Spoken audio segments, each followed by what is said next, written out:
Everyone, सभी का warm welcome है वाईटी योर इंग्लिश ट्यूटर पे। आज सुबह का सेकंड एडिटोरियल पढ़ने वाले हैं, ट्रेड टैक्टिक्स इसका टाइटल है।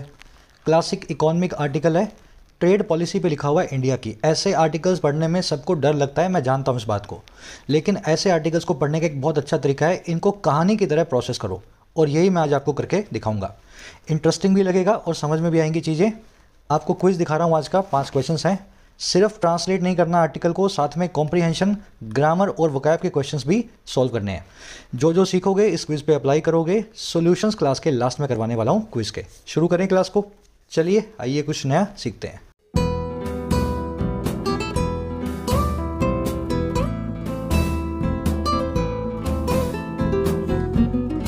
ऑलराइट, कह रहे ट्रेड टैक्टिक्स। देखिए, ट्रेड का मतलब आप जानते हैं व्यापार। टैक्टिक्स ये बहुत बार आने वाला वर्ड है, इसका मतलब होता है दांव पेच। दांव पेच, अब दांव पेच को मैन्यूवर भी बोलते हैं और मूव भी बोलते हैं। मैन्यूवर वर्ड वैसे तो बड़ा सिंपल है, बस इसकी स्पेलिंग की तरफ आपको ध्यान रखना होता है। इसकी स्पेलिंग अगर आपने ध्यान में नहीं रखी है ना, तो पेपर में कभी भी इसकी सही स्पेलिंग आप पहचान नहीं पाओगे। इसको लिखने का तरीका क्या है, इसको लिखेंगे मैनो, मैनो EU व्रे। अगर ऐसा याद रखोगे तो ये वर्ड हमेशा याद रहेगा, मैनो EU व्रे। इस तरीके से इसकी स्पेलिंग बनाते हैं, दिमाग में बिठा लेना, ठीक है। चलो आगे बढ़ते हैं। अब आ जाओ टाइटल पैराग्राफ पे, देखें क्या कहना चाह रहा है। कह रहे foreign trade policy revamp comes amid stuttering growth in की मार्केट्स। कह रहे हमारी जो फॉरेन ट्रेड पॉलिसी का रिवैम्प है। अब ये रिवैम्प कौन है भाई? देखो, रिवैम्प का मतलब होता है मॉडर्नाइजेशन, ओवरहोल, किसी चीज़ की रीस्ट्रक्चरिंग। आई बात समझ में? किसी चीज़ को पुनः निर्माण करना, उसका नया ढांचा बनाना, वो कहलाता है रिवैम्प या ओवरहोल। कह रहे भारत की फॉरेन ट्रेड की जो पॉलिसी है, अंतर्राष्ट्रीय व्यापार के जो नियम है, इनका जो रीस्ट्रक्चरिंग है, ये रीस्ट्रक्चरिंग आती है, कम्स होती है, और कब? इस चीज़ के बीचों बीच। अमिड का मतलब है इन द मिडल ऑफ, इस चीज़ के चलते। और कौन सी चीज़ के? वो चीज़ है स्टटरिंग ग्रोथ इन की मार्केट्स, जो बहुत ही इंपॉर्टेंट मार्केट्स हैं भारत के लिए, जैसे कि US की मार्केट, UK की मार्केट। इनमें ग्रोथ के स्टटर करने के साथ ही, स्टटर का मतलब होता है किसी चीज़ का हकलाना या लड़खड़ाना। आ रही बात समझ में? तो ट्रेड पॉलिसी तो हमने बनाई, लेकिन बहुत देर बाद बनाई, बहुत लेट हो गए। अब ऐसे वक्त पे बना रहे हैं जिन मार्केट से हमें फ़र्क पड़ता है ना, उन मार्केट्स में ग्रोथ बड़ी ही लड़खड़ाई हुई चल रही है। चलिए, रिवैम्प आपका सब्जेक्ट है, कम्स इसकी वर्ब है, प्रेजेंट इंडेफिनिट टेंस में, सिंपल टेंस में। अमिड का मतलब होता है इन द मिडल ऑफ, ये एक प्रेपोजिशन है, इसका मतलब होता है इस चीज़ के चलते हुए, है ना, अमिड। स्टटरिंग, स्टैमरिंग और स्टम्बलिंग 3 वर्ड्स हैं इंग्लिश में। तीनों का मतलब होता है हकलाने वाली चीज़, या ऐसी चीज़ जिसमें कोई कॉन्फिडेंस की कमी हो। अगर आप स्टटर करते हैं, स्टम्बल करते हैं, स्टैमर करते हैं, तो आप हकलाते हैं, है ना। तो इसी को बोलते हैं लैक ऑफ कॉन्फिडेंस का एक साइन। तो वैसा ही ग्रोथ चल रहा है, लैक ऑफ कॉन्फिडेंस वाला। चलो, अब ये जो वर्ड्स मैं आपको बता रहा हूँ ऐसे दिमाग में नहीं बैठेंगे, मैं आपको बता रहा हूँ, आपने सुन लिया। इन वर्ड्स को आपको यूज़ करना पड़ेगा। पहला तरीका तो क्या है, इनको अपनी वोकैब की डायरी बना के नोट करो, और साथ साथ रोज़ कुछ राइट किया करो, 2, 5, 10 सेंटेंसेस, वहाँ पे इन वर्ड्स को यूज़ करो। और दूसरा तरीका ये है कि अपनी वोकैब की डायरी को मंथली या 15 दिन में एक बार रिवाइज करो, तभी ये वर्ड्स बार बार रिवीजन से दिमाग में बैठते हैं। चलो, वोकैब की बात हो रही है, तो इस आर्टिकल की सारी वोकैबलरी मैं आपको दिखा देता हूँ एक साथ, ताकि आप इसको स्मूथली पढ़ सकें। उसी के साथ में एग्ज़ाम्स का सीज़न है, एग्ज़ाम्स रोज़ नए पब्लिश हो रहे हैं, SSC के, बैंकिंग के। होपफुली आपने तैयारी शुरू कर दी होगी, अगर नहीं की है तो इंग्लिश का सेक्शन प्रिपेयर कर सकते हो आप अपनी ऐप पे, वाईटी योर इंग्लिश ट्यूटर पे। कमेंट सेक्शन में लिंक रखा है, जाके डाउनलोड करो इसको। बेसिकली 3 कोर्स आपको मिलेंगे इस पे, ऐप पे, बैंकिंग का, SSC का और राइटिंग का। बैंकिंग SSC कोर्सेज के अंदर मैं आपको पूरा सिलेबस कवर करवाता हूं, दोनों ही एग्जाम्स का, प्रीलिम्स और मेंस दोनों का, सारे वैरायटी के अपडेटेड क्वेश्चंस के साथ। राइटिंग के कोर्स में आपको मिलता है 60 से 80 घंटे के अंदर बेसिक से एडवांस इंग्लिश राइटिंग का पैकेज। किसी भी एग्जाम का डिस्क्रिप्टिव आप इसके सारे लिख सकते हो। बैंकिंग SSC कोर्स को इस वीक से अपडेट करेंगे नई वैरायटी के क्वेश्चन के साथ में, फायदा आप इनका ले सकते हैं। कोर्सेज को वक्त रहते ही बाय करें, लास्ट मोमेंट तक ना छोड़ें, लास्ट मोमेंट में तैयारी नहीं की जाती। ये नंबर है व्हाट्सएप का, आप मेरी टीम से बात कर सकते हैं अगर कोई भी आपकी क्वेरी रहती है तो रिगार्डिंग कोर्सेज। ऑलराइट, कल एस्ट्रे पे छोड़ा था हमने, एस्ट्रे पे। आज सैंग्विन से लेकर के क्लाउड तक सारे वर्ड्स देखने वाले हो। सैंग्विन तो बड़ा ही सिंपल सा वर्ड है। सैंग्विन का मतलब होता है निराशा में भी आशावादी, कॉन्फिडेंटली ऑप्टिमिस्टिक। कितना भी आपको निराशा दिखे, अगर आप आशावादी हैं ना, तो आप एक सैंग्विन टाइप के पर्सन हैं।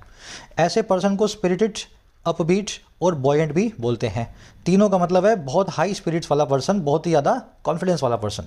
Leaders are those who have sanguine views of the situation in the face of adversity। Leaders वही लोग होते हैं जिनकी सैंग्विन व्यूज़ होती हैं, आशावादी नज़रिया होता है सिचुएशन का, और किस वक्त फेस करते हुए, सामना करते हुए बुरे हालातों का भी, एडवर्सिटी का भी। तो वही लीडर है जो बुरे हालात में भी कुछ आशावादी चीज़ देखे और उसके ऊपर कुछ एक्शन लेना जानता हो। ये वर्ड आर्टिकल में आएगा आज, बोयेंट इसका सिनोनिम। नेक्स्ट वर्ड है क्रैक डाउन। क्रैक डाउन और क्रैम्प डाउन और क्लैम्प डाउन तीन है। पहला कौन है? क्रैक डाउन, दूसरा है क्लैम्प डाउन, और तीसरा है, दो ही समझ लो चलो। इन दोनों का मीनिंग होता है किसी चीज़ पे शिकंजा कसना, उस पर कंट्रोल करना। अब इसको रेन इन करना, कर्व करना और कंट्रोल करना भी बोलेंगे। रेन का मतलब होता है लगाम। अगर किसी चीज़ को रेन इन कर रहे हो ना, तो उसकी लगाम को अपने हाथ में ले रहे हो, यानी कि उस पर लगाम लगा रहे हो। तो इस तरीके से आप इनको कनेक्ट करके रखेंगे। आज आप रेन इन नाम की फ्रेजल वर्ब को आर्टिकल में देखने वाले हैं, जो बात करती है लगाम लगाने की। Tax authorities have started cracking down on tax evaders. Tax की जो अथॉरिटीज़ हैं, जो टैक्स का डिपार्टमेंट है, उसने शुरू कर दिया है शिकंजा कसना टैक्स चोरों पे, टैक्स इवेडर्स पे। इवेडर्स वो लोग होते हैं जो टैक्स से बचने की कोशिश करते हैं, टैक्स को चुराने की कोशिश करते हैं। चलिए, रेन इन आएगा आर्टिकल में आज। अगली फ्रेजल वर्ब है पुट ऑफ। बड़ी सिंपल सी फ्रेजल वर्ब है। इसका मतलब होता है किसी चीज़ को आगे के लिए पोस्टपोन कर देना। जैसे आपने पढ़ाई करनी थी 4 बजे, आपको नींद आ गई, आपने 6 बजे शुरू की पढ़ाई, तो 2 घंटे के लिए आपने क्या किया? अपनी पढ़ाई को पुट ऑफ किया है, और डबल एफ लगा के, ठीक है, डिले या पोस्टपोन कर दिया। अब इसी को होल्ड ऑफ भी बोलते हैं। पुट ऑफ, होल्ड ऑफ, दोनों को कनेक्ट करके आपको रखना है। नेवर पुट ऑफ या never hold of until tomorrow what may be done today. कोई भी ऐसी चीज़ को कल के लिए मत छोड़ो जो आज की जा सकती है। लाइफ में इस लेसन को हमेशा याद रखें। चलिए आगे बढ़ते हैं नेक्स्ट वर्ड की तरफ। समझ गए ना कैसे यूज़ किया मैंने इसको? बेविल्डर। बेविल्डर का मतलब क्या होता है? किसी को पजल करना, किसी को बैफल करना, कंफ्यूज करना, परप्लेक्स करना, किसी को, समझ गए ना? Technology is developing with a bewildering pace. तकनीक जो है आगे बढ़ रही है चकरा देने वाले पेस के साथ में, बेविल्डर कर देने वाली रफ्तार के साथ में। इस तरीके से इस बेविल्डर नाम के वर्ड को यूज़ करते हैं। अब यहाँ पे बेविल्डरिंग की जगह मैं बैफलिंग भी लिख सकता था, कन्फाउंडिंग भी लिख सकता था, परप्लेक्सिंग और पजलिंग भी लिख सकता था। मुझे तो एडजेक्टिव बनाना है, वर्ब की आईएनजी फॉर्म को चारों में से कैसे भी यूज़ करूं। तो आज आप बैफलिंग नाम का वर्ड आर्टिकल में देखेंगे। उसका मतलब होगा चकरा देने वाला। चलो, ये वर्ड हो गया बैफलिंग। फिर अगला वर्ड है अंडरपिन। किसी चीज़ को नीचे से पिन करना। पिन का मतलब है सपोर्ट, अंडर का मतलब है नीचे से। इस तरीके से सपोर्ट करना कि उस चीज़ को आप बनाए रखते हैं, उसको गिरने से बचाते हैं, यही होता है अंडरपिन करना। अब अंडरपिन को अंडरगर्ड भी बोलते हैं, कोरोबोरेट, सब्सटेंशिएट, या मैंने लिखा नहीं है, सब्सटेंशिएट भी बोलते हैं। बट्रेस, बोल्स्टर, शोरअप और प्रॉपअप, ये सभी इसके सिनोनिम्स हैं। देखो, आज ये वर्ड बता रहा हूँ मैं, आर्टिकल में बोल्स्टर आपको मिलेगा, लेकिन ये बाकी वर्ड्स भी बार बार रिपीट होते हैं। क्लास में जो लोग रेगुलर हैं, 150 एडिटोरियल्स मेरे साथ कर चुके हैं, वो इस चीज़ को अच्छे से जानते हैं। ठीक है, तो ये सारे वर्ड्स आप एक एक करके देखोगे। आज आप बोल्स्टर नाम का इसका सिनोनिम आर्टिकल में देखने वाले हैं, सपोर्ट करने के लिए। The lawyer presented a witness to underpin या बोल्स्टर हिज आर्गुमेंट्स। वकील साहब ने एक गवाह को पेश किया अपनी दलीलों को सपोर्ट करने के लिए, अंडरपिन या बोल्स्टर करने के लिए। चलिए, सेकंड लास्ट वर्ड है आर्टिकुलेट। बड़ा ही प्यारा वर्ड है। आर्टिकुलेट का मतलब होता है साफ शब्दों में किसी चीज़ को व्यक्त करना। जैसे मैं कोशिश कर रहा हूँ आपको साफ तरीके से समझा सकूँ, मैं आर्टिकुलेट कर रहा हूँ वोकैबुलरी आपके सामने। ठीक है, आर्टिकुलेट जो वर्ड है ना, कुछ वर्ड्स होते हैं जो एग्जामिनर्स के फेवरेट होते हैं, तो ये उन्हीं में से एक वर्ड है आर्टिकुलेट। बहुत एग्जाम्स में सिनोनिम एंटोनिम में इसको आप देखेंगे। इसका एक अच्छा सिनोनिम है इनंसिएट। इनंसिएट, आर्टिकुलेट, इनंसिएट। इनंसिएट आप आर्टिकल में देखेंगे आज। Articulate speech is a major requirement for leadership roles. Articulate speech जो है, साफ जो आपकी बात कहने का अंदाज जो है, वो सबसे बड़ी रिक्वायरमेंट होती है किसी भी लीडरशिप रोल की, किसी भी बड़े भूमिका की। चलिए, लास्ट वर्ड है क्लाउड। क्लाउड का मतलब होता है बोल वाला। हिंदी में बता रहा हूँ, बोल वाला। ठीक है, अब बोल वाले का मतलब है आपका इन्फ्लुएंस, स्वे, आपकी पावर और आपकी authority. The companies used their clout to influence the policy. Company ने अपने दम को, बोल वाले को यूज़ किया पॉलिसी को, यानी कि नियम को इन्फ्लुएंस करने के लिए, अपने हिसाब से प्रभावित करने के लिए। तो बड़ी कंपनी होती है, अपने नाम पावर को यूज़ करके, पैसा दे करके अपने हिसाब से पॉलिसी भी बनवा लेती हैं। ऐसा भी केस आप देखते हैं। तो क्लाउड नाम का वर्ड आज आप आर्टिकल में देखेंगे। चलिए, डिटेल में करवा दिए। रिवीजन जरूरी है। मैं सिर्फ 5 मिनट आपको करवा सकता हूँ रोज़, उसके बाद 10 मिनट आप भी दे सकते हो अपने आप के लिए, है ना, खुद के लिए देने।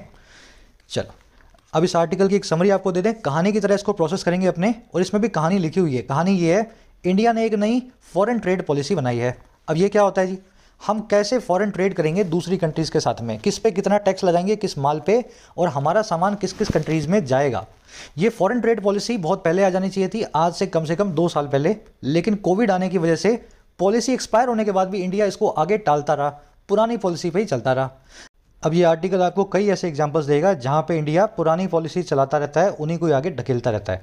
अब नई पॉलिसी जब बनाई है तब दुनिया भर में रिसेशन चल रहा है, इस पॉलिसी से ज़्यादा फायदा होने वाला नहीं है। तो इस तरीके से एक एनालिटिकल टोन में आपको बता रहा है कि इंडिया की टाल मटोल की आदत इंडिया को छोड़नी पड़ेगी, क्विक एक्शन लेने की आदत अब डालना जरूरी है अगर चाइना को इंडिया रिप्लेस करना चाहता है इंटरनेशनल मार्केट के अंदर। तो चलिए शुरू करें। एनालिटिकल टोन है, एनालाइज कर रहा है इंडिया के स्टांस को। चलिए, कह रहे the government will release a new foreign trade policy in the coming week, comma. कह रहे गवर्नमेंट जो है रिलीज करेगी एक नई फॉरेन ट्रेड पॉलिसी को। रिलीज करना तो जानते हैं, इंट्रोड्यूस करना, पहली बार किसी चीज़ को लॉन्च करना, लेकर के आना। और ये कब होगा? आने वाले हफ्ते में, कमिंग वीक में। अच्छा, ये कौन सी पॉलिसी है जी? That could include measures to help push up goods and services exports as well as rein in the runaway import bill. कह रहे ये वो पॉलिसी है जो इंक्लूड कर सकती है, कुड बता रहा है फ्यूचर की पॉसिबिलिटी को, कुड, वुड, मे, माइट, ये सब बताते हैं फ्यूचर में किसी होने वाली चीज़ की पॉसिबिलिटी को। तो पॉसिबिलिटी ये है कि ये पॉलिसी फ्यूचर में इंक्लूड करेगी उन मेजर्स को, उन कदमों को जो हमें मदद करेंगे, हेल्प करेंगे पुश अप करने में, ऊपर लाने में। और किसको पुश अप करने में, किसको ऊपर लाने में? ऊपर लाने में हमारे गुड्स और सर्विसेज के एक्सपोर्ट्स को, जो भी निर्यात हम गुड्स और सर्विसेज का दुनिया भर में करते हैं। साथ ही साथ ये मदद एक और काम में भी करेगी, वो है एज वेल एज रेन इन करने का। रेन इन समझते हो ना, लगाम लगाना किसी चीज़ पे, लगाम लगाने का हमारे run away import bill pay. Run away का मतलब होता है ऐसी चीज़ जो आपके हाथ से निकल चुकी हो, जो आउट ऑफ कंट्रोल हो। इंपोर्ट बिल का मतलब है आयात करने के लिए जो खर्चा हम करते हैं इंपोर्ट के लिए। लंबा सेंटेंस है लेकिन आसान है। सबसे पहले इसने आपको बताया इंडिया रिलीज़ करेगा एक पॉलिसी को, आने वाले हफ्ते में पॉलिसी आ जाने वाली है। इस पॉलिसी में 2-3 चीज़ें इंक्लूड होंगी, इसमें कई मेजर्स होंगे जिससे हमें 2 चीज़ों में हेल्प मिलेगी।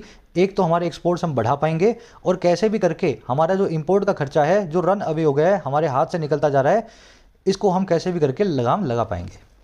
अब समझ गए? चलो, गवर्नमेंट की वर्ब है विल रिलीज, दैट की वर्ब है कुड इंक्लूड। दैट आया है फॉरेन ट्रेड पॉलिसी के लिए, दैट से पहले कोमा नहीं लगता है, रिलेटिव प्रोनाउन दैट अपने पहले कोमा नहीं लेता, तो ये पंक्चुएशन की एरर है, इसको ध्यान में रखें। अच्छा, रेन इन क्या है यहाँ पे? देखो, रेन इन कोई वर्ब नहीं है, इसको मैंने रंग तो दे दिया है वैसे तो पिंक, लेकिन वर्ब नहीं है ये, एक्चुअल में ये इन्फिनिटिव है, या इसको बोलते हैं पार्टिसिपल है। ये मेजर्स इंक्लूड करेंगे हेल्प करने में 2 चीज़ों के अंदर। पहली चीज़ है पुशअप करना, दूसरी चीज़ है रेन इन करना, ठीक है ना। तो help push up and help rein in, इस तरीके से स्ट्रक्चर बनी हुई है।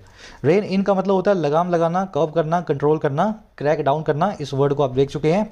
रन अवे वर्ड याद करना बहुत आसान है। देखो, जो चीज़ रन कर चुकी है अवे, अब भाग चुकी है आपसे दूर, आपके हाथ से निकल चुकी है, आउट ऑफ कंट्रोल हो चुकी है, वो कहलाएगी रन अवे। चलो आओ आगे नेक्स्ट सेंटेंस पे क्या कह रहा है? कह रहा है the current trade policy was introduced in 2015। कह रहा है जो अभी ट्रेड पॉलिसी हमारी चल रही है, इसको इंट्रोड्यूस किया गया था सन 2015 के अंदर। सिंपल सेंटेंस है। अब देखो, ये इंट्रोड्यूस वर्ब है और रिलीज वर्ब जो है एक दूसरे के सिनोनिम है, किसी चीज़ को पहली बार लाना। और इनके लिए एक बहुत अच्छी फ्रेजल वर्ब हम यूज़ करते हैं जिसका नाम है रोल आउट। समझे क्या बता रहा हूँ मैं आपको? रिलीज करना, इंट्रोड्यूस करना, आगे देखोगे आप किक ऑफ करना, लॉन्च करना, ये सब का मीनिंग होता है इस फ्रेजल वर्ब से बताते हो आप रोल आउट करना। अब ये रोल आउट तो आपने सीख लिया, मैं आपसे पूछ रहा हूँ रोल बैक और रोल ओवर के क्या मीनिंग होते हैं। सब लोग एक बार कोशिश करें, जिनको आता है कमेंट्स में डालें। चलो, बहुत बार हो चुकी हैं, अब तो रिवीजन हो रहा है आपका। देखिए, रोल आउट का मतलब है किसी को लॉन्च करना, और रोल बैक का मतलब है किसी चीज़ को कैंसिल या विड्रॉ करना। मान लीजिए सरकार ने जीएसटी लगाया तो जीएसटी को रोल आउट किया, और फिर सरकार को लगा कि जीएसटी तो गलत लगा दिया है तो इसको वापस ले लेते हैं, तो जीएसटी को रोल बैक करना पड़ेगा। बैक किया मतलब वापस लिया, कैंसिल कर दिया। समझ में आ गई? दोनों एक दूसरे के उल्टे हैं। तीसरा है रोल ओवर, ये तो अलग ही मीनिंग रखता है। इसका मतलब होता है किसी चीज़ को आगे भी कंटिन्यू करना, आगे भी कंटिन्यू करना। मान लीजिए पॉलिसी 1 साल की थी, सरकार ने 5 साल चला दी, तो पहले साल के बाद सरकार 4 साल तक उसको रोल ओवर करती रही, आगे से आगे उसको कंटिन्यू करती रही। तो तीनों फ्रेजल वर्ब्स एक साथ दिमाग में बैठा लेना। बढ़े आगे, चलो। कह रहा है द करंट, ये तो हो गया ट्रेड पॉलिसी वॉज इंट्रोड्यूस्ड। कह रहा है when its 5-year term ended a week after the national lockdown to curb the pandemic, it was extended for a year. कह रहे जब इसकी 5 साल की टर्म खत्म हुई, अब किसकी भाई बात हो रही है? करंट ट्रेड पॉलिसी की, जो 2015 में आई थी। कह रहे जो करंट पॉलिसी है इसकी जब 5 साल की टर्म, 5 साल की मियाद खत्म हो गई 1 हफ्ते के बाद में, और किसके? नेशनल लॉकडाउन के, और लॉकडाउन क्यों आया था? कर्व करने के लिए, रेन इन करने के लिए, कंट्रोल करने के लिए पैंडेमिक को। तो कह रहा है जब इसकी टर्म खत्म हुई लॉकडाउन लगने के एक हफ्ते बाद, हुआ क्या? कह रहा है इट वॉज एक्सटेंडेड, इसको एक्सटेंड किया गया पैसिव वॉइस लगा के, वॉज प्लस में वर्ब की थर्ड फॉर्म, और किसके लिए? फॉर अ ईयर, एक साल के लिए। और क्यों किया गया? कंसीडरिंग द एक्सटेंचुएटिंग सर्कमस्टेंसेस, कंसीडर करते हुए एक्सटेन्युएटिंग सर्कमस्टेंसेस को, ऐसे हालातों को, सर्कमस्टेंसेस को जो एक्सटेन्युएटिंग है। अब ये क्या होता है? एक्सटेन्युएटिंग का मतलब होता है जस्टिफाइंग, जिनको सही ठहराया जा सके, जो आपको एक बहाना दे दें, एक्सक्यूज दे दें, क्योंकि वक्त की जो ज़रूरत वही थी। तो पॉलिसी तो ये 15 वाली 2020 में ख़त्म हो चुकी है, लेकिन लॉकडाउन लगा हुआ था तो सरकार ने इसको एक्सटेंड करना, इसको ज़रूरी समझा, और सरकार ने कंसीडर कर लिया ऐसे सर्कमस्टेंसेस को, कोरोना वाले, जो एक्सटेन्युएटिंग है, जो जस्टिफाइंग है इस चीज़ को आगे बढ़ाने के लिए। आगे बात समझ में। इंग्लिश में एक्सटेन्युएटिंग वर्ड सिर्फ सर्कमस्टेंसेस नाम के वर्ड के साथ ही आप देखेंगे। देखो ऐसे को तो लगाने को कहीं भी लगा लो, कोई बात नहीं, लेकिन रिटन लिटरेचर में इस वर्ड को मैंने सर्कमस्टेंसेस के साथ में ही देखा है। तो एक्सटेन्युएटिंग सर्कमस्टेंसेस जो है ना, ये कोलोकेशन है, ये जहां भी दिखे इसका मतलब है जस्टिफाइंग हालात। चलो, टर्म की वर्ब एंडेड, इट की verb extended, was extended passive में, कंसीडरिंग यहाँ पे प्रेजेंट पार्टिसिपल साइमल्टेनियस एक्शन है। जब इसको एक्सटेंड किया गया था तब इस चीज़ को भी कंसीडर किया गया था, दोनों काम एक साथ हो रहे थे। अब आगे और बढ़ो, और कहानी बताएगा। कह रहे हैं however the old policies extensions beyond March 2021, especially the current 6-month stretch that drags its end date to September 30, are not as understandable। कह रहे हैं हालांकि, however, जो पुरानी पॉलिसी है 2015 वाली, इसको जो आगे बढ़ाने का काम है, एक्सटेंशन समझते हैं ना, आगे बढ़ाना, किसी चीज़ को रोल ओवर करना, तो इसका जो रोल ओवर करने का काम है ना, मार्च 21 के बाद भी, भाई मार्च 20 में एक्सपायर हो गई थी, फिर एक साल के लिए बढ़ाया। कह रहा है फिर मार्च 21 के बाद और आगे जो बढ़ाने का काम है ना, खास करके जो करंट 6 मंथ स्ट्रेच आया है, हाल में जो 6 महीने का उसको आगे बढ़ाया गया है, जो इसको ड्रैग करता है, घसीट करके ले जाता है इसकी एंड डेट को सितंबर 30 तक। तो कह रहा है ये जो बार बार बढ़ाने का काम है ना, और 1-1.5 साल, कह रहा है ये सारे के सारे काम हैं, ये अंडरस्टैंडेबल नहीं है, इनको समझने को, ये समझ में नहीं आते हैं देख करके। आगे बात समझ में। अब तो कोरोना नहीं है ना 1.5 साल से, तो मार्च 21 के बाद भी 1.5 साल और एक्सटेंड कर दी, तो ये चीज़ इज नॉट अंडरस्टैंडेबल।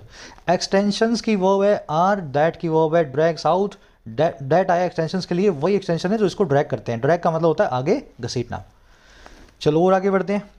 कह रहा है beginning the new policy in the middle of a financial year, unlike the traditional clean slate in a new fiscal year, is not ideal। कह रहा है शुरू करना, बिगिन करना। देखो वर्ब की आईएनजी फॉर्म से सेंटेंस शुरू हो रहा है, इसी को सब्जेक्ट मान लें, ये कहलाएगा एक जीरेंट, ठीक है। और जीरेंट की वर्ब कैसी होती है? हमेशा होती है सिंगुलर। कह रहे जो बिगिनिंग का काम है, जो शुरू करने का काम है एक नई पॉलिसी को, इन द मिडल ऑफ, बीचों बीच, किसके? एक फाइनेंशियल ईयर के। अब नई पॉलिसी सितंबर में लग रही है, फाइनेंशियल ईयर तो अप्रैल में शुरू हो गया था, तो कह रहे ये जो उठपटांग सा काम है बीचों बीच फाइनेंशियल ईयर के नई पॉलिसी बना करके उसको लगाना। कह रहे जो बिल्कुल अनलाइक है, जो बिल्कुल उल्टा है परंपरागत क्लीन स्लेट के। क्लीन स्लेट का मतलब होता है नई शुरुआत। और कब होती है ये होती है इन अ न्यू फिस्कल ईयर, अप्रैल के महीने में, साल की शुरुआत में। कह रहे साल की शुरुआत से बिल्कुल उल्टा ये जो काम है, कह रहे ये आइडियल नहीं है, अपने आप में आदर्श नहीं है। बिगिनिंग आपका वर्ब है, सब्जेक्ट है, जीरेंड है, वर्ब के आईएनजी फॉर्म से बना हुआ है, इसकी वर्ब हमेशा जीरेंड की सिंगुलर होगी, तो इज लगी हुई है। क्लीन स्लेट का मतलब होता है नई बिगिनिंग, है ना, न्यू बिगिनिंग, नई शुरुआत। और कुछ देखने वाला है नहीं। फिस्कल और फाइनेंशियल एक दूसरे के सिनोनिम है, दोनों का मतलब होता है, देखो फिस्कल ईयर, फाइनेंशियल ईयर मतलब अप्रैल से मार्च, जो अपने इंडिया में अपने फॉलो करते हैं ना, तो दोनों इंटरचेंजेबली आप यूज कर सकते हो दोनों ही वर्ड्स को। कह रहा है moreover exports have been one of the few growth engines firing up the post covid recovery. अब देखो इस मोर ओवर नाम की एडवर्ब को, सेंटेंस एडवर्ब होती है, शुरू में आती है सेंटेंस के, और अपने बाद हमेशा कॉमा लेती है। इसका मीनिंग होता है on the top of that, यानी कि इन सब चीज़ों से भी और ज़्यादा। भाई ऊपर वाली बातें तो ठीक है, कह रहे हैं इन सब चीज़ों से भी और आगे की बात करें तो, मोर ओवर अगर बात करें तो एक्सपोर्ट जो है ना, हमारे निर्यात जो हैं वो रहे हैं, हैव बिन, और क्या रहे हैं? वो रहे हैं एक उन कुछ एक फ्यू ग्रोथ के इंजन में से। तो भारत में ग्रोथ के कुछ एक इंजन ही हैं, उन्हीं में से एक एक्सपोर्ट्स भी हैं। अब ये कौन सा इंजन है भाई? ये वो इंजन हैं जो फायर अप कर रहे हैं, जो तेजी से आगे ले जा रहे हैं कोविड के बाद में आने वाली पोस्ट कोविड रिकवरी को, अर्थव्यवस्था में रिकवरी को। कह रहे इससे भी ज़्यादा ये वाली बात है ना, कह रहे इसलिए so putting off a policy to bolster outbound shipments was baffling. कह रहे इसलिए पुट ऑफ करना, अब पुट ऑफ याद है ना आपको, होल्ड ऑफ करना, डिले करना, पोस्टपोन करना। कह रहा है इसलिए जो पुट ऑफ करने का काम है, डिले करने का काम है, एक ऐसी पॉलिसी को जो बोल्स्टर करती है, अंडरपिन या अंडरगर्ड करती है हमारे उन शिपमेंट्स को, उन जहाज़ों को जो आउटबाउंड होते हैं। आउटबाउंड का मतलब है जो निर्याती जहाज हैं जिनमें सामान रख करके हम दूसरी कंट्रीज में भेजते हैं। कह रहा है ऐसी एक पॉलिसी को पुट ऑफ करना, आगे से आगे ढकेलना, जिससे हमारे एक्सपोर्ट्स जो है बोल्स्टर होते हैं। ये अपने आप में बड़ा ही बैफलिंग था, अपने आप में बड़ा ही कंफ्यूजिंग या कंफाउंडिंग था। देखो वर्ड्स हैवी हैवी आ गया, लेकिन कोई बात नहीं, एक बार रिपीट कर रहा हूं, फिर सेंटेंस की स्ट्रक्चर को देख लेना। कह रहा ऊपर वाली बातें तो ठीक है सारी, बीच में शुरू कर दिया उटपटांग बात है, लेकिन इससे भी बड़ी बात यह है कि एक्सपोर्ट्स तो हमारे कुछ एक ग्रोथ इंजन में से एक इंजन है जो फायर अप कर रहे हैं हमारी रिकवरी को। तो इतने इंपॉर्टेंट एक्सपोर्ट सेक्टर के लिए जो पॉलिसी बनानी थी, जो हमारे एक्सपोर्ट्स को, आउटबाउंड शिपमेंट्स को बोल्स्टर करने वाली थी, इसको 1.5 साल तक ड्रैग करना, आगे से आगे पुट ऑफ करना, ये अपने आप में बड़ा ही कंफ्यूजिंग, बैफलिंग या परप्लेक्सिंग जो है चीज़ है। चलो समझ गए। एक्सपोर्ट्स की वर्ब है have been, present perfect tense में पुट ऑफ करना। देखो अगेन ये क्या है, वर्ब की आईएनजी फॉर्म, सब्जेक्ट बनी हुई है, पुट ऑफ करना मतलब डिले करना, और इसकी वर्ब है वॉज। वर्ब की आईएनजी फॉर्म जब भी सब्जेक्ट बनेगी तो हमेशा सिंगुलर वर्ब लेगी, प्लूरल वर्ब कभी नहीं ले सकती। बोल्स्टर करना, सपोर्ट करना, अंडरपिन करना, अंडरगर्ड करना, बटरेस करना, याद है ना, कोरबोरेट करना। आउटबाउंड मतलब जो बाहर के लिए जा रही हो, देखो आउटबाउंड मतलब जो आउटगोइंग हो, इनबाउंड मतलब इनकमिंग हो।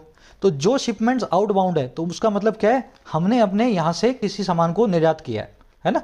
और जो शिपमेंट्स इनकमिंग है उसका मतलब ये है हमने किसी कंट्री से हमारे देश में आयात किया है। तो आउटबाउंड शिपमेंट्स आप समझ चुके हैं, निर्यात की बात हो रही है। चलो अब ये कमियां बता रहे हैं सरकार की कि सरकार क्यों टालती रहती है। कह रहा है enunciating India's strategy to cash in on a world seeking to become less dependent on China would also enable exporters and importers to plan their investments ahead. कह रहा है इनंसिएट करना, अब ये क्या होता है जी, आर्टिकुलेट करना, मैंने आपको बताया था ना, साफ शब्दों में जाहिर करना, उसी का सिनोनिम इनंसिएट करना। कह रहा है साफ शब्दों में व्यक्त करना भारत की रणनीति को, स्ट्रेटेजी को अपनी इस पॉलिसी के जरिए। और क्यों करना, ताकि हम कैश इन ऑन कर पाएं। कैश इन ऑन एक फ्रेजल वर्ब है, इसका मतलब होता है मौके पे चौका मारना, ठीक है।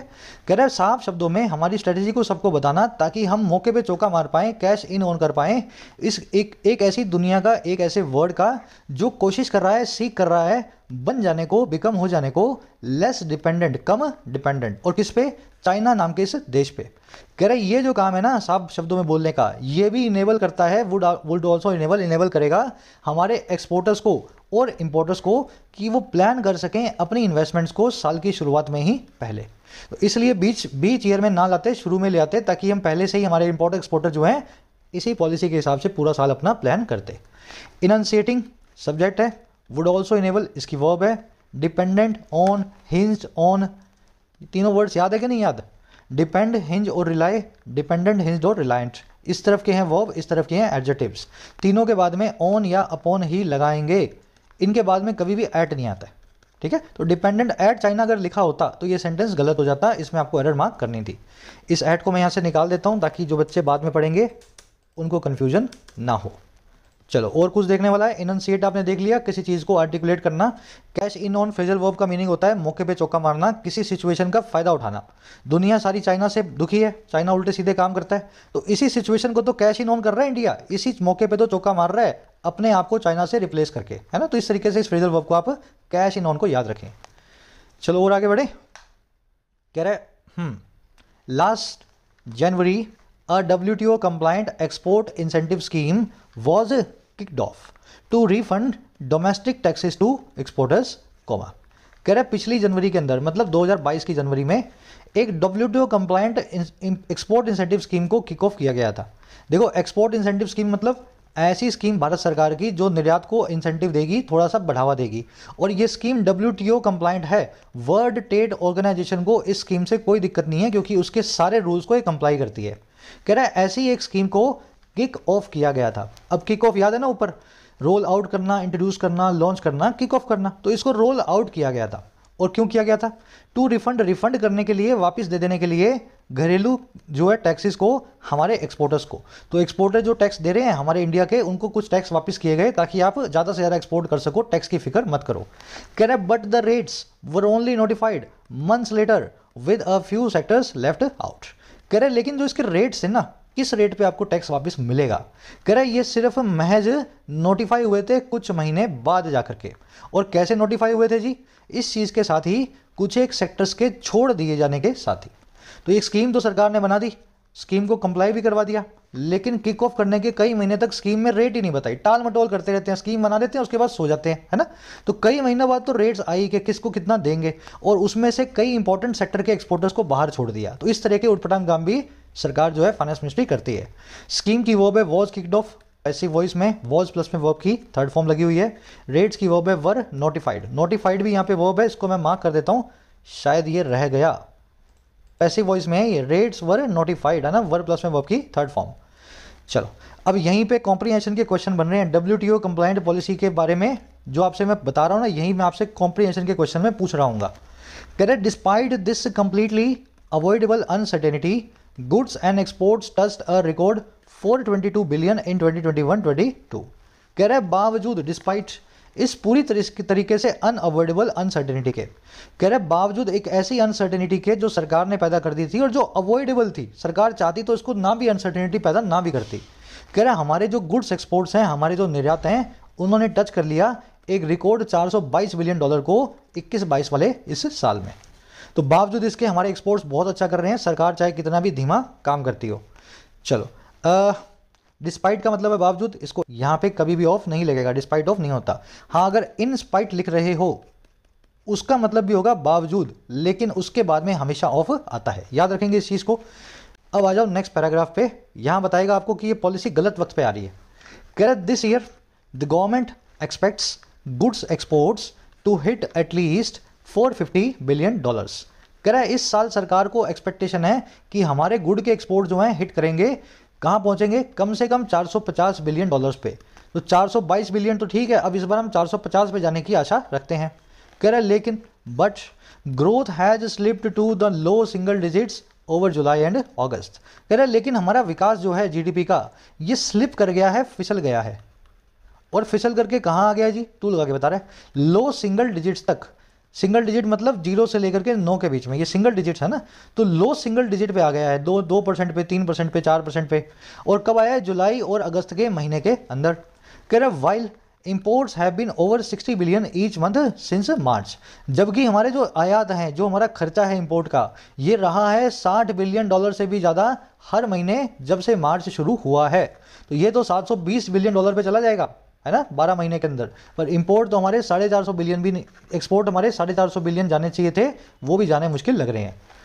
चलिए गवर्नमेंट की वर्ब है एक्सपेक्ट्स, ग्रोथ की वर्ब है हैज स्लिप्ड, इंपोर्ट्स की वर्ब है हैव बीन। कुछ देखने वाला और नहीं है, बिल्कुल सिंपल सी कहानी आपको बताई हुई है। कह रहे a global growth slowdown and recession fears in Europe and the US do not augur well. कह रहा है एक ग्रोथ का जो स्लो डाउन है, स्लो डाउन मतलब किसी चीज़ का स्लो हो जाना और नीचे आ जाना डाउन होकर के, किसी चीज़ की रफ्तार कम हो जाना। कह रहा है अंतर्राष्ट्रीय विकास की जो रफ्तार में कमी है और जो मंदी है यानी कि रिसेशन है, इसके जो फियर्स हैं, कह रहे हैं इन दोनों चीज़ों ने ना यूरोप में और अमेरिका में, ये दोनों चीज़ें ओवर वेल नहीं करती हैं, do not over well.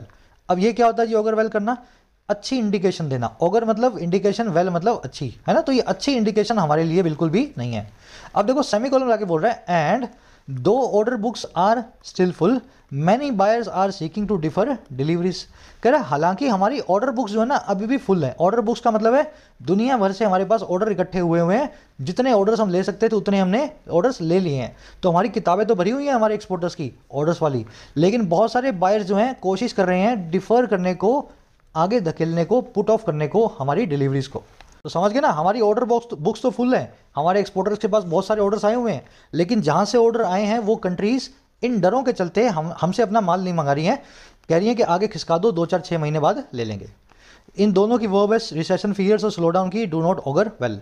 Auger well का मतलब होता है अच्छी इंडिकेशन देना, तो डू नॉट ऑगर वेल मतलब अच्छी इंडिकेशन नहीं देते हैं। ऑर्डर बुक्स की वर्ब है आर, बायर्स की वर्ब है आर सीकिंग। डिफर यहाँ पे बताता है पुट ऑफ करने को, पोस्टपोन या डिले करने को, आगे धकेल देने को। अब ये ओगर वेल नाम का वर्ड आपने देख लिया ना, अच्छी इंडिकेशन देना।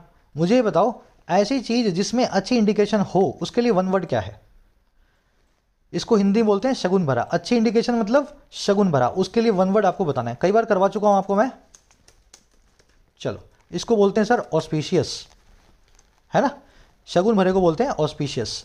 और जो दूसरा वर्ड है, कोई ऐसी चीज़ जिसमें बैड ओमेन हो, बैड इंडिकेशंस हो, उसको बोलते हैं ओमिनस। तो ये अपशगुने के लिए यूज़ होता है, ये शगुन भरे के लिए यूज़ होता है। ये 2 वन वर्ड्स हैं, अगर वेल से इनको कनेक्ट करके रखना, ठीक है। चलो स्क्रीनशॉट ले सकते हो आप इनका, आज के क्विज में पूछा गया क्वेश्चन आपसे। आगे बढ़ते हैं। आगे कह रहा है जी, the new policy will have to find ways to provide a leg up to exports. कह रहा है हमारी जो नई पॉलिसी अब हमने बनाई है, इसको फाइंड करना पड़ेगा, वेज को, रस्तों को तलाशना पड़ेगा। और क्या करने के लिए, देने के लिए एक लेग अप को। अब ये क्या होता है जी, लेग अप को मैं एक पिक्चर के जरिए समझाता हूँ, आप तब समझ पाओगे। ये बंदा इसको क्या कर रहा है, बंदी को लेग अप दे रहा है, इसको दीवार फांदने में हेल्प कर रहा है। लेग अप का मतलब होता है किसी चीज़ को सपोर्ट या बूस्ट देना, ठीक है ना। लेग अप देना, ऊपर की तरफ जाने के लिए मोमेंटम देना, ऐसा समझ लो। तो कह रहा है ऐसा ही करना पड़ेगा हमारी भी ट्रेड पॉलिसी को, कि हमारे किसी भी तरीके से एक्सपोर्ट्स को वो थोड़ा सा लेग अप दे पाए, and address some of industries की कंसर्न्स, और ये एड्रेस कर पाए, संबोधित कर पाए हमारी इंडस्ट्री के कुछ इंपॉर्टेंट चिंताओं यानी कि कंसर्न्स को। कह रहा है जिसमें क्या शामिल है, including a buffer against rising interest rates, जिसमें शामिल है एक बफर जोन। बफर का मतलब होता है सेफ मार्जिन, और ये सेफ मार्जिन किसका, इंटरेस्ट रेट्स के, बढ़ते हुए इंटरेस्ट रेट्स के सामने का। तो ऐसा हमें कुछ इंपोर्ट पॉलिसी बनानी पड़ेगी जो ये सारे काम कर सके, एक्सपोर्ट्स को बढ़ाए, इंडस्ट्री की चिंताओं को एड्रेस करे, और हमारी इंटरेस्ट रेट्स के सामने सेफ्टी मार्जिन दे। पॉलिसी की वर्ब है विल हैव, लेग अप आप देख चुके हैं, बफर मतलब सेफ्टी मार्जिन। कह रहा है with revenues buoyant, it is also time to reconsider the stance to exclude key growth sectors such as pharma, chemicals and iron and steel from the duty remission scheme। कह रहा है exports के इस चीज़ के होने के साथ ही, विद किस चीज़ के भाई, हमारे रेवेन्यूज़ के, हमारी इनकम के बॉयंट होने के साथ ही। बॉयंट का मतलब पता है ना आपको, निराशा में भी आशावादी। तो वक्त तो बहुत ख़राब है, लेकिन हमारी इनकम अभी भी बहुत अच्छी है, कंट्री के अंदर एक्सपोर्ट्स बहुत सारे हो रहे हैं। कह रहा है रेवेन्यू के बॉयंट होने के साथ ही वक्त आन चला है, इट इज़ टाइम कि हम रिकन्सिडर करें, हम फिर से विचार करें हमारे उस स्टैंस पे, उस पोजीशन पे। और कौन सी पोजीशन है भाई, जो थी एक्सक्लूड कर देने की, बाहर रख देने की कई इंपॉर्टेंट ग्रोथ सेक्टर्स को। और जैसे कौन कौन से सेक्टर हैं, दवाइयों वाला सेक्टर यानी कि फार्मा, केमिकल वाला सेक्टर, फिर आयरन और स्टील वाला सेक्टर। और ये बाहर किससे रखे गए हैं, ड्यूटी रेमिशन स्कीम से। ऊपर एक स्कीम बताई गई थी ना आपको, एक्सपोर्टर्स को कुछ यहाँ पे रिफंड दिए गए थे WTO कंप्लाइंट लिस्ट में, जो है स्कीम में। इसका नाम था एक्सपोर्ट इंसेंटिव स्कीम, जो कि कुछ ड्यूटी में रेमिशन देती थी, रिफंड करती थी कुछ डोमेस्टिक टैक्सेस को, कई एक्सपोर्टर्स को। लेकिन इसमें कई सेक्टर्स को बाहर छोड़ा गया था। कह रहा है अब यही स्कीम की बात कर रहा हूँ मैं अभी भी। इस स्कीम में अब सरकार को फिर से रिकन्सिडर करना चाहिए कि क्या फार्मा, केमिकल और स्टील और आयरन को बाहर छोड़ा है इस स्कीम से, वो ठीक बात है या सही बात है, नहीं बात है ना। समझ गए ना। तो उसी स्कीम का दूसरा नाम दिया इसने, ड्यूटी रेमिशन स्कीम। चलो, बॉयंट आप देख चुके हैं, बहुत ही ज़्यादा एनर्जेटिक, इट की वर्ब है इस। ये सारे सेक्टर्स हैं। रिकन्सिडर का मतलब होता है रिव्यू करना, किसी चीज़ पे पुनर्विचार करना, है ना। रेमिशन का मतलब होता है रिलीफ या डिस्काउंट। ये स्कीम में जो है ड्यूटी रेमिशन ही मिल रहा है आपको, टैक्स में यानी ड्यूटी में डिस्काउंट मिल रहा है एक्सपोर्टर्स को। चलो, अब आज के क्विज में यहाँ से क्वेश्चन पूछा हुआ, पहले बता रहा हूँ आपको। कह रहा है having decided to keep away from the trade track of Indo Pacific economic framework for now. कह रहा है डिसाइड करने के बाद, हैविंग प्लस में वर्ब की थर्ड फॉर्म, इसका मतलब है पास्ट जो है परफेक्ट पार्टिसिपल, एक काम होने के बाद दूसरा काम हो रहा है। कह रहा है डिसाइड कर लेने के बाद में, और डिसाइड करना है कीप अवे फ्रॉम करने का, दूर रहने का।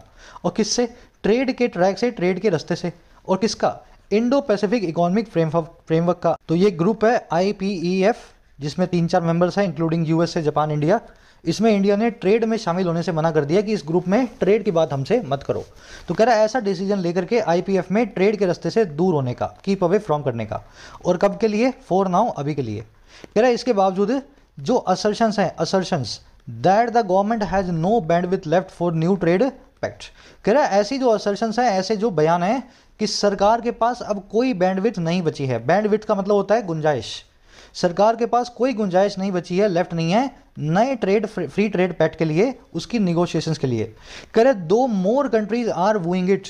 हालांकि ज़्यादा से ज़्यादा देश जो हैं इसको वू कर रहे हैं। वू करने का मतलब होता है रिझाना। इंडिया को वू कर रहे हैं कि आप हमसे फ्री ट्रेड पैक्ट कर लो।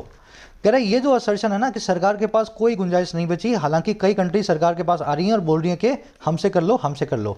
और कह रहा है and the government is seeking to slow talks ये गवर्नमेंट जो है ये सीख भी कर रही है कि ये धीमा कर दे बातचीत को, और किसके साथ में, गल्फ कॉरपोरेशन काउंसिल के साथ में, जीसीसी के साथ में, इनके साथ भी गवर्नमेंट जो है अपना ट्रेड पैक्ट ना करे। कह रहा है ऐसी जो बातचीत है ना उठपटांग, कह रहा है आर अननेसेसरी, ये बहुत अननेसेसरी है, इनकी कोई भी जरूरत नहीं है। अब भारत सरकार पता है क्या बोल रही है, हमारे पास तो इतना बिजनेस है, इतना बिजनेस है, हम दूसरी कंट्री से फ्री ट्रेड पैक्ट करना ही नहीं चाहते, क्योंकि इतना बिजनेस होने के बाद में फ्री ट्रेड पैक्ट की हमें ज़रूरत ही नहीं है। हमारे पास तो कंट्रीज आ रही हैं, हमें वो कर रही हैं, रिझा रही हैं कि हमसे कर लो, हमसे कर लो, लेकिन हम तो जिनसे हो रहा है ना उनसे भी स्लो डाउन कर रहे हैं बातचीत को, क्योंकि अपने काम में अभी बिजी हैं। तो कह रहा है ऐसी बातचीत अननेसेसरी होती है, ऐसी बातचीत से ज़्यादा आपको फ़ायदा नहीं मिलता। आगे बात समझ में, सरकार को क्रिटिसाइज कर रहा है यहाँ पे। अब इस सेंटेंस की स्ट्रक्चर देखेंगे आप, असर्शंस आर अननेसेसरी। अब ये असर्शंस के बारे में बताया हुआ है दैट लगा के कि government has no bandwidth and government is seeking. Government के पास कोई गुंजाइश नहीं है किसी फ्री ट्रेड पैक्ट की, और गवर्नमेंट कोशिश कर रही है, सीख कर रही है टॉक्स को स्लो करने का। और दो लगा के बताया बीच में, हालांकि मोर कंट्रीज आर वूइंग इट, ज़्यादा से ज़्यादा कंट्रीज इंडिया को रिझा रही हैं कि हमसे ट्रेड पैक्ट कर लो। बैंडविड्थ का मतलब है गुंजाइश, इस पर क्वेश्चन बना हुआ है आज के आरसी में। कह रहा है if there is a genuine constraint a solution must be sought. कह रहा है अगर वास्तव में कोई जेन्युइन कंस्ट्रेंट है सरकार के पास, कंस्ट्रेंट का मतलब होता है लिमिटेशन, कह रहा है वास्तव में अगर सरकार के पास कोई लिमिटेशन है, कह रहा है एक सोल्यूशन जो है ना इसका सीख किया जाना चाहिए, must be sought, passive voice में। और कैसे, perhaps by roping in economic policy makers with residual bandwidth. कह रहा है शायद ये काम किया जा सकता है रोप इन करके। रोप इन करने का मतलब होता है किसी को ले आना, इन्वॉल्व कर लेना। ये काम किया जा सकता है ला करके या इन्वॉल्व करके हमारे इकोनॉमिक पॉलिसी मेकर्स को, उन बड़े चिंतकों को, अर्थशास्त्रियों को जो इकोनॉमिक पॉलिसी बनाते हैं। और ये कैसे आएंगे, विद रेसिडुअल बैंडविड्थ के साथ में, हमारी बची कुची रेसिडुअल गुंजाइश के साथ में। आ रही बात समझ में? तो ये बातें ठीक नहीं है। इससे अच्छा तो ये है कि अगर वास्तव में आपको कोई प्रॉब्लम है फ्री ट्रेड एग्रीमेंट करने के लिए, आपके पास टाइम नहीं है या आप लगता है कि आप सब जो है आपको ज़रूरत नहीं है, तो एक अच्छे इकोनॉमिक पॉलिसी एक्सपर्ट्स को लेकर के आओ, वो आपको बताएंगे कि कैसे टाइम निकाला जाए और कैसे इन कामों को किया जाए। कंस्ट्रेंट की वर्ब है इज, कंस्ट्रेंट का मतलब है लिमिटेशन, सॉल्यूशन की वर्ब है must be sought, passive voice में। रोप इन करना मतलब किसी को पकड़ के ले आना, रोप मतलब रस्सी, मतलब इन, रस्सी पकड़ के किसी आदमी को अंदर खींच करके ले आए, उसको अपने काम में इन्वॉल्व कर दिया, है ना, रोप इन करना। रेसिडुअल मतलब बचा कुचा, जो रिमेनिंग हो, जो बैलेंस हो। कह रहा but surely there are better ways to drive home India's rising clout. कह रहा है लेकिन ये बात श्योर है कि और भी अच्छे तरीके हैं, बेटर वेज है ड्राइव होम करने के लिए। ड्राइव होम एक इडियम है, इसका मतलब होता है किसी चीज़ को सबको समझाने की कोशिश करना। कह रहा है और भी अच्छे तरीके हैं सबके दिमाग में इस चीज़ को डालने के, और कौन सी चीज़ को, इंडिया के बढ़ते हुए बोलबाले को, राइजिंग क्लाउड को। और किसके बजाय than by driving away potential partner countries however small, बजाय ड्राइव अवे करके, दूर भगा करके पोटेंशियल या संभावित पार्टनर कंट्रीज को, चाहे वो कितनी भी छोटी हैं। तो अपने क्लाउड को बताने के लिए, अपने अच्छी दशा को दिखाने के लिए इतना घमंड करना ठीक नहीं है। आपके पास और भी बहुत सारे तरीके हैं, बजाय अपने पोटेंशियल कंट्रीज को अपने से ड्राइव अवे करने के, उनको दूर मत भगाओ, सबके साथ आकर के एग्रीमेंट्स करने चाहिए। आगे बात समझ में, वेज की वर्ब है आर, ड्राइव होम का मतलब है किसी चीज़ को समझाना, इंडिया का राइजिंग क्लाउड मतलब इंडिया का बढ़ता हुआ बोलबाला, क्लाउड स्वे इन्फ्लुएंस, देख चुके हो उस वर्ड को आप। ड्राइव अवे करना मतलब किसी को दूर भगाना, किसी से कन्नी काटना, है ना। हाउएवर का मतलब है चाहे जितना भी, हाउएवर यहाँ पे एडवर्ब है, अगर सेंटेंस के बीच में आ जाती है तो उसका मतलब होता है हाउएवर मतलब चाहे जितना भी। चलिए, आर्टिकल बहुत सिंपल था, लेकिन आपको ऐसे आर्टिकल्स पढ़ने की मतलब ना तो आप कोशिश करते हो ना आपको आदत है। कोशिश करने लगोगे तो ये आर्टिकल्स बहुत सिंपल होते हैं, सिर्फ आंकड़े होते हैं इनमें, है ना, कुछ भी आपको ज़्यादा इसमें रीड बिटवीन द लाइन्स नहीं करना होता। आज का क्विज दिखा रहे हैं आपको। फर्स्ट क्वेश्चन में पूछा है ड्यूटी रेमिशन स्कीम या फिर एक्सपोर्ट इंसेंटिव स्कीम, दोनों ही स्कीम के नाम है, इसके बारे में कौन सी चीज़ सच नहीं है। भाई ये जनवरी में आई थी, ये सच नहीं है। इसमें फार्मा और स्टील सेक्टर इन्वॉल्व नहीं है, ये सच नहीं है। ये WTO से कंप्लाई करती है, ये बात सच नहीं है। कि या फिर ये स्कीम रिफंड करेगी टैक्स को डोमेस्टिक इंपोर्टर्स को, ये बात सच नहीं है। तो चारों में से जो बात सच नहीं है उस बात को आपको बताना है। अच्छे से आर्टिकल पढ़ चुकी हो, मेरे ख्याल से इसमें दिक्कत नहीं आएगी, आंसर को निकाल लो। सेकंड में आपसे पूछा है बैंडविड्थ का क्या मतलब है इस आर्टिकल के कॉन्टेक्स्ट में। तो ये क्या इंडिया की गुंजाइश है, स्कोप है इंडिया का ट्रेड पैक्ट करने का, या ये टेलीकॉम सेक्टर की कोई सब्सिडी है, या ये स्पेक्ट्रम की बहुत हाई कॉस्ट है, या फिर ये इंडिया की नई ट्रेड पॉलिसी का ही दूसरा नाम है। तो सही वर्ड को सही जो है मतलब इसको सही कॉन्टेक्स्ट में सही ऑप्शन के साथ में आपको मैच करवाना है। दोनों ही क्वेश्चन बहुत ईजी हैं। इसी वीडियो के फर्स्ट कमेंट में, क्लास के नीचे फर्स्ट कमेंट में इनके आंसर्स रखे हैं हिंट के साथ में। तो अपने वाले से मेरे वाले को मैच करो और देखो कॉम्प्रिहेंशन के आपके सही हुए या गलत हुए। फिर आपसे पूछा है वन वर्ड, बुरे अंदेशे के लिए, अपशगुने के लिए, बैड ओमेन के लिए कौन सा वन वर्ड आप यूज़ करेंगे। तो मैं ऑप्शन नहीं दे रहा हूँ, बिना ऑप्शन के आप बताएंगे। फ्रेजल वर्ब पूछिए आपसे, कैश इन ऑन, इसका मीनिंग बताना है आपको कैश इन ऑन का, ये भी आप ऑलरेडी जानते हो। लास्ट में आपसे पूछा है बोइंट वर्ड के इन तीनों में से कौन सा सिनोनिम होगा। बोइंट का सिनोनिम स्टटर है, इनंसिएट है या सैंग्विन है। पांचों क्वेश्चंस इजी हैं। इसी वीडियो के फर्स्ट कमेंट में आंसर रखे हैं, जाके मैच करो। आउट ऑफ 5 कितने मार्क्स मिले जरूर से बताना। कोई क्वेरी हो वो भी कमेंट्स में डाल सकते हो। अच्छा, कोर्सेज अवेलेबल हैं ऐप पे, राइटिंग का, एसएससी का, बैंकिंग का, जाकर के आप प्रिपेयर करें। सभी कोर्सेज को अपडेट किया जा रहा है। अगले वीक से धड़ाधड़ आपको वीडियोस मिलेंगी एसएससी और बैंकिंग कोर्स के अंदर नए पैटर्न के हिसाब से, है ना। तो वक्त रहते कोर्सेज का फायदा ले लिया करो। लास्ट के 10 दिनों में, 12 दिनों में कोर्स लेने से ज़्यादा फायदा नहीं मिलता। मुलाकात होगी कल। ये नंबर है व्हाट्सएप, टीम से आप बात कर सकते हैं अगर आपकी कोई भी क्वेरी रहती है तो। Until then, signing out.